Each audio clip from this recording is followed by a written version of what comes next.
It's one of the most adventurous heavy transport operations of all time. Precarious bridges, narrow curves, steep mountain roads. Two gigantic diesel engines, each weighing as much as 300 compact cars, have to be transported across Nicaragua. An unbelievable challenge for an entire team. We had to stop and then restart uphill with 4 transporters. Not a lot of fun. A tense day in the harbor of Corinto on the west coast of Nicaragua. At nearly 40 degrees Celsius in the shade, one of the heaviest transports in the history of the country is about to get underway. 2 320-ton diesel engines shipped from Germany will be used to drive a power plant within just a few months. The German engineer, Peter Gies, is responsible for supervising the safety of the transport.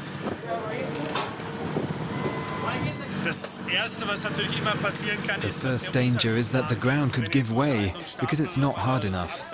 In that case, the load would shift and be uncontrollable. The crew has to work with the highest precision.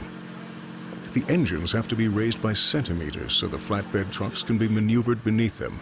The slightest sideward shift of the gigantic engines could mean disaster, as they could roll over and bury everything beneath them. So far, so good. The giant flatbeds have been positioned beneath the engines. It's a matter of millimeters. Even now, the diesels could fall off if there's an incorrect maneuver.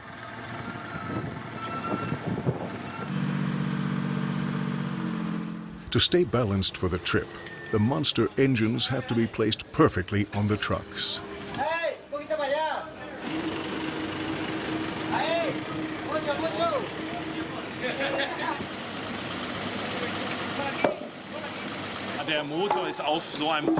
On these trailers, the engines are also in danger of shifting. If we don't keep leveling them during the entire trip to control traversing, the entire transport could overturn, and that would cost millions. There's the cost of the engines themselves, the cost of recovering them, and the penalties for late delivery. It wouldn't be cheap.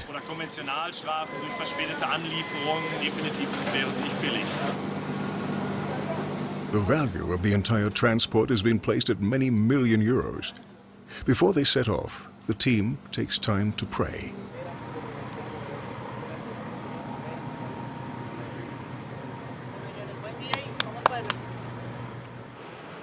Then the journey begins.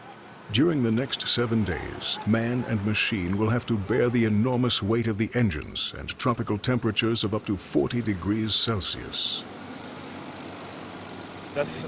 No one has it easy here, and the conditions are especially hard on the equipment. The rubber mixture of the tires is soft, which could cause them to fail.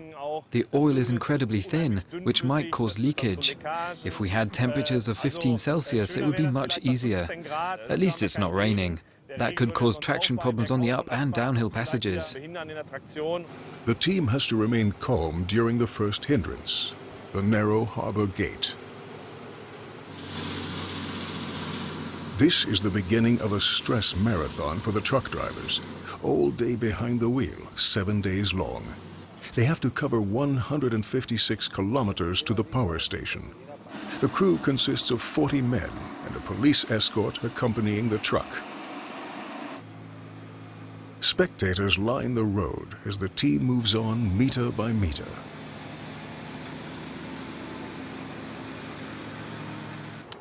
In every city and town, crews have to raise the electricity lines to protect them from the gigantic engines.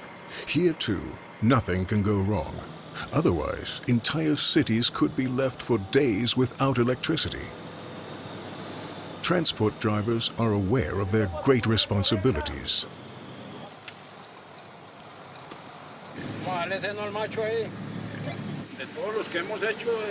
Of all the transports we perform, this is the most critical. There are no advance warnings, and we have to consider everything. Pedro has to pay particular attention to the next curve, where things get narrow and the truck won't be able to maneuver. If just one of the wheels touches the curb, the diesel engines might slide off, and the journey will be over before it's even begun.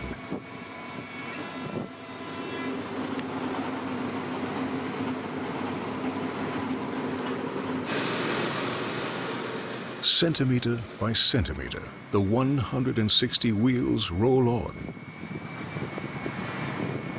always just millimeters away from a catastrophe. The transport leaves the first city. Now it's time for a bridge crossing. But the bridge isn't constructed for these kinds of loads. Right now we're coming across with a modular, and what we do is that we have certain barometers for the bridge girders that they have to deflect. Quickly, the crew sets up a bridge reinforcement system. The bridge over the bridge is used when the weight of a transport exceeds the load capacity of the bridge. And no bridge in Nicaragua is built to withstand a load of 320 tons.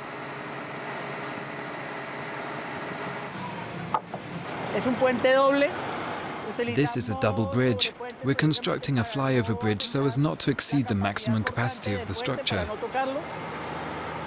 There are two segments here that join in the middle on the main section of the bridge.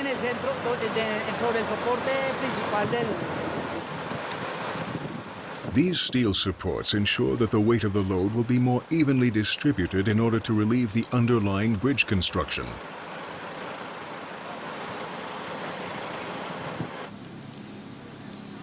The truck and trailer cross a ramp over the so-called flyover bridge. Any vibrations of the bridge have to be avoided, so the trailer is hooked up to a winch and pulled smoothly across the bridge.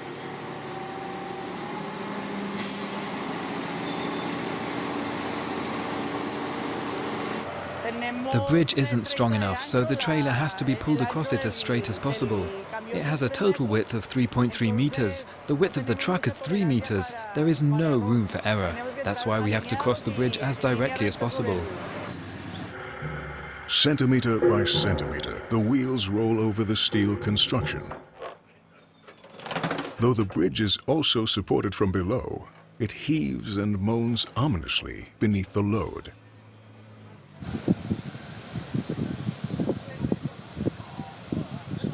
Suddenly, the engineers and surveyors stop the transport. They've discovered a crack in the bridge's surface. Has the weight of the transport damaged the bridge's structure and surface? The mood is tense as the men discuss the problem. Then, Peter Gies gives the all clear. The transport can continue.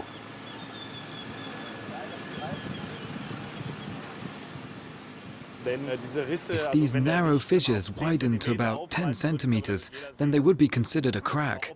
At this point, we can't recognize the size with the naked eye, and that's what concerned us most.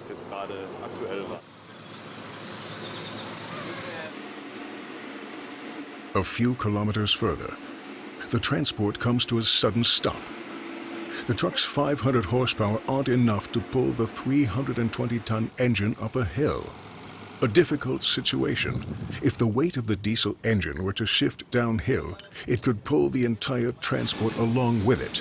Hurriedly, the crew hooks up 3 additional trucks to the lead vehicle. If we have a gradient of so and so many degrees and a total weight of 400 tons, then we absolutely need a certain tractive power. If one vehicle alone is unable to provide it, then we have to add more to generate more pulling power. Now we have 4 in all.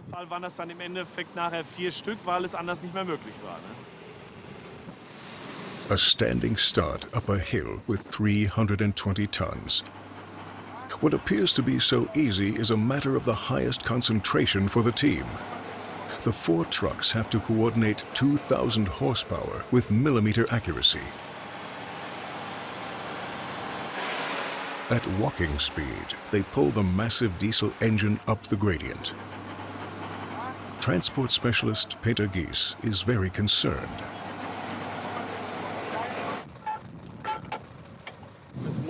Stopping and then starting up a hill with 4 trucks simultaneously is very difficult. We're at a critical point. Once the team has reached the other side of the hill, the next obstacle awaits. Dead Man's Curve, an extended off-camber curve that's so steep it's virtually banked.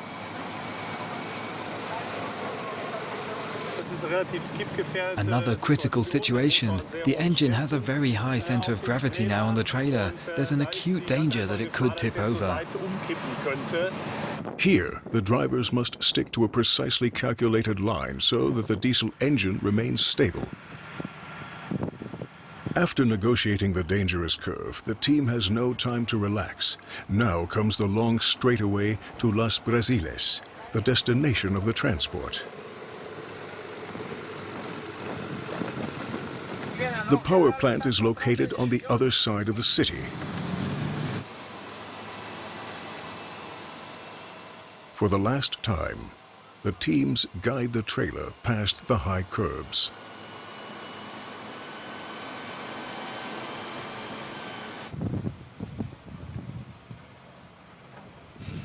The newly constructed power plant at Los Brasiles. Here, the diesel engines will produce electricity for the entire region. After 7 days and 156 hazardous kilometers, the transport arrives at its final destination.